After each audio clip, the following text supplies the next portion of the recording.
Febrero de 2016, Bogotá. El país se despierta con una noticia que sacude los cimientos de una de las instituciones más sagradas de la nación. Me gusta clavar harto. Sí, ¿tú has clavado Sí, también. o te clavan? He clavado y me han clavado. Un video grabado clandestinamente en 2008 dentro de un vehículo, un archivo que permaneció oculto en la oscuridad durante 8 largos años. En el audio, dos hombres hablan. Uno es un capitán de la policía, el otro, un poderoso senador de la República. Hablan en tono distendido, casi romántico, sobre favores, sobre miedos y sobre lugares seguros. Lo que parecía una simple conversación privada sobre preferencias sexuales se convirtió en la prueba reina que detonó una de las investigaciones más impactantes sobre corrupción, poder y abuso sexual dentro de la Policía Nacional de Colombia. La llamaron la Comunidad del Anillo. Hoy no vamos a hablar de rumores de pasillo. Hoy vamos a desentrañar, con nombres propios, fechas y datos reales, cómo funcionaba una red de prostitución masculina enquistada en la Escuela de Cadetes General Santander.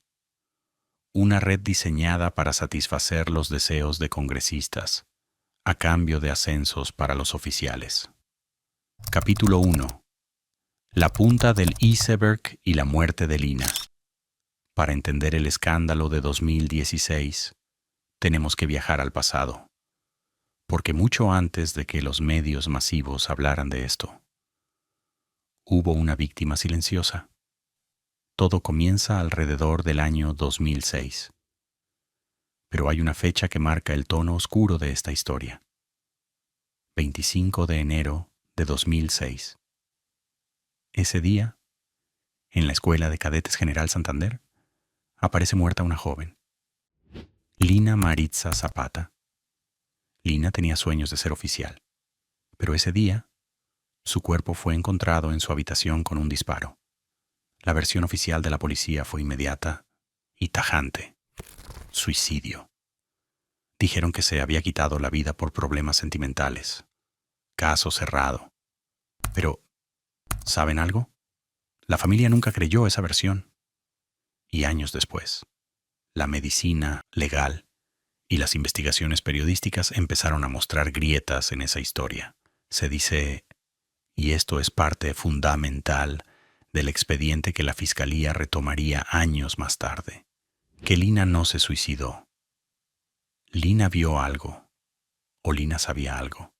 Se rumoreaba que Lina había descubierto una red de favores sexuales dentro de la escuela, que tenía información sobre cómo ciertos coroneles reclutaban a cadetes jóvenes y atractivos, para enviarlos como regalos a congresistas influyentes. Al parecer, su suicidio fue la forma de silenciar a la primera testigo de la Comunidad del Anillo. Mantengan el nombre de Lina en su mente, porque ella es el fantasma que recorre todo este escándalo. Capítulo 2. El reclutador y el modus operandi. Avancemos en el tiempo. Entre 2006 y 2014, el rumor era un secreto a voces en los pasillos de la institución. Pero, ¿cómo funcionaba realmente esta red?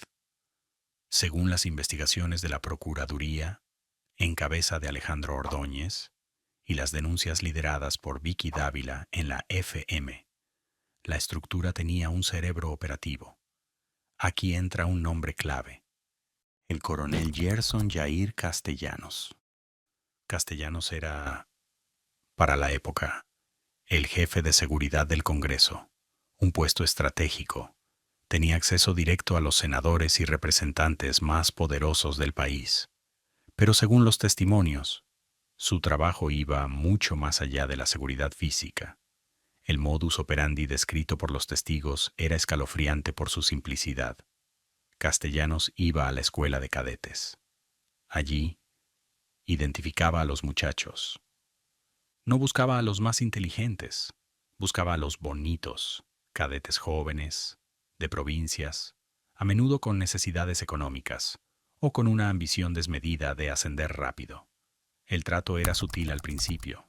Regalos, un perfume, un reloj, una salida a comer. Luego venía la propuesta. La promesa era clara. Si colaboras, tu carrera está asegurada. Vas a tener los mejores puestos, los ascensos más rápidos. ¿Y qué era colaborar? Era asistir a fiestas privadas, reuniones en apartamentos lujosos en el norte de Bogotá, donde los esperaban congresistas. El objetivo de la red no era solo el placer sexual. Eso es lo que hay que entender. El sexo era la moneda de cambio. El verdadero objetivo era el tráfico de influencias.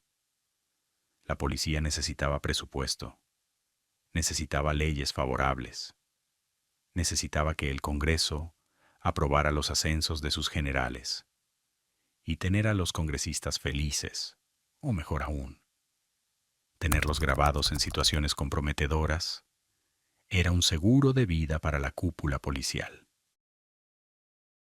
Capítulo 3. El hombre que habló. Ángelo Palacios. Pero toda conspiración necesita un traidor para ser descubierta, o en este caso, una víctima que decidió no callar más. Aquí entra en escena el capitán Ángelo Palacios. Ángelo no era un oficial cualquiera. Era un hombre que afirmaba haber sido víctima de acoso sistemático, desde que era un simple cadete. Él denunció, con una valentía que pocos tenían en ese entonces, que el coronel Castellanos lo había presionado incansablemente. Buscaban que se diera a favores sexuales y que sirviera a otros poderosos. Pero Ángelo hizo algo que cambió el curso de la historia. Guardó pruebas. Palacios aseguraba que la persecución en su contra era un infierno. Lo trasladaban a zonas rojas de conflicto. Le abrían procesos disciplinarios injustos y lo humillaban públicamente. Todo por no ceder a los caprichos de la cúpula. Ángelo se convirtió en la fuente principal de los periodistas. Él entregó chats, entregó testimonios y finalmente entregó la bomba atómica que explotaría en 2016. Él fue el primer rostro que le puso nombre y apellido al horror. Capítulo 4. La caída del general Palomino. Estamos en el 2015 y principios del 2016. El director de la Policía Nacional es el general Rodolfo Palomino, un hombre carismático, con su bigote característico, un oficial que al inicio era muy querido por la opinión pública. Pero las denuncias de Ángelo Palacios apuntaban directamente hacia arriba. Ya no se trataba solo de coroneles de nivel medio. Palacios y otros oficiales que empezaron a romper el silencio afirmaban que el mismo general Palomino estaba involucrado en conductas sexuales inapropiadas y acoso laboral. Entonces, salió a la luz una grabación de audio conocida como El escándalo de la almendra. Ojo a esto, porque aquí es donde todo se mezcla. En ese audio, oficiales de alto rango hablaban de presionar a periodistas, de silenciar investigaciones sobre la comunidad del Anillo y de proteger el patrimonio de Palomino. La presión se volvió insoportable. El 16 de febrero de 2016, la Procuraduría abrió una investigación formal contra Palomino. Los cargos eran gravísimos. Posible incremento patrimonial injustificado, interceptaciones ilegales a periodistas y, por supuesto, la creación de la red de prostitución masculina. El gobierno de Juan Manuel Santos estaba contra las cuerdas. La policía, la institución que debía dar ejemplo, estaba, según los titulares de prensa, podrida por dentro. El gigante estaba a punto de caer. Capítulo 5. El video del senador Ferro. Y así, llegamos al momento cumbre. El 16 de febrero de 2016, la periodista Vicky Dávila directora de la FM en ese momento, publica el video que Ángelo Palacios había guardado como un seguro de vida desde 2008. En la pantalla aparecen dos hombres en un vehículo. Uno es el entonces capitán Ángelo Palacios. El otro es Carlos Ferro. Para ese día de 2016, Ferro ya no era solo un político más. Era el viceministro del Interior. El video es explícito en su contenido, aunque no hay actos gráficos. La conversación es innegable. Ferro y Palacios hablan de sus gustos, de cómo cuidarse para que nadie los vea, de lugares privados y de tiempos pasados. Yo me acuerdo de todo. Nosotros nos conocimos en tal parte, decía Ferro. Palacios, astutamente, guiaba la conversación para que el político admitiera la relación y la clandestinidad. La publicación de este video fue un terremoto nacional. Inmediatamente, Carlos Ferro renunció a su cargo. Su vida política y su vida personal quedaron expuestas ante todo el país de la manera más cruda posible. Pero aquí ocurrió un giro que nadie esperaba. Un giro que dividió a Colombia. Mientras muchos celebraban que se destapara la podredumbre, otros cuestionaron la ética de la prensa. ¿Era necesario publicar un video íntimo para probar la corrupción? El debate fue feroz. Bajo una presión política y empresarial inmensa, Vicky Dávila tuvo que renunciar a su cargo. Fue una carnicería mediática. Cayeron los denunciados, pero también cayeron los denunciantes. Al día siguiente, el 17 de febrero de 2016, el general Rodolfo Palomino, rodeado de su familia y la cúpula, anunció su renuncia. Dijo ser inocente, una víctima de una campaña de desprestigio, pero su salida ya era inevitable. Capítulo 6. ¿Qué pasó después? La impunidad y el olvido. Han pasado los años, y la pregunta que todos nos hacemos es, ¿se hizo justicia? Aquí es donde la realidad colombiana nos da un golpe de agua fría. Hablemos de los resultados. Primero, el coronel Gerson Castellanos fue destituido e inhabilitado. Se probó que frecuentaba la escuela para reclutar cadetes, pero en la justicia penal, los procesos se volvieron lentos, enredados, casi invisibles. Segundo, el general Palomino. Siempre negó todo. La Procuraduría lo inhabilitó por 13 años. Pero ojo a este detalle. No fue directamente por la comunidad del Anillo. Fue por presionar a otro oficial para que se retractara de denuncias en su contra. Fue una caída por abuso de poder, más que por los delitos sexuales. Tercero, Carlos Ferro. Su carrera política murió ese día, pero penalmente, al ser una conversación entre adultos, fue muy difícil tipificar un delito directo.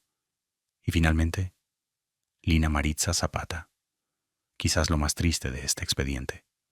A raíz del escándalo, la Fiscalía reabrió el caso. Exhumaron su cuerpo. Encontraron inconsistencias graves en la trayectoria del disparo, pero el tiempo es el mejor amigo de la impunidad. A día de hoy, su muerte sigue en esa nebulosa de suicidio oficial, frente a la sospecha de un asesinato por saber demasiado. La comunidad del Anillo nos mostró cómo el poder puede usar las instituciones como su finca personal. El escándalo no fue la orientación sexual de nadie. El escándalo fue la prostitución coaccionada, el uso de jóvenes vulnerables como moneda de cambio para obtener leyes y presupuestos. Fue la explotación del sueño de unos muchachos que querían servir a su país y terminaron siendo juguetes de los poderosos. Hoy, la policía ha intentado reformarse, se han cambiado los protocolos, pero esta historia nos recuerda que debemos estar vigilantes, porque en la era de la información, ningún secreto por más protegido que esté por generales o senadores, dura para siempre. Si este video te ha ayudado a entender qué pasó realmente en esos pasillos oscuros, no olvides suscribirte y dejar tu comentario. ¿Crees que algún día sabremos toda la verdad sobre Lina Zapata?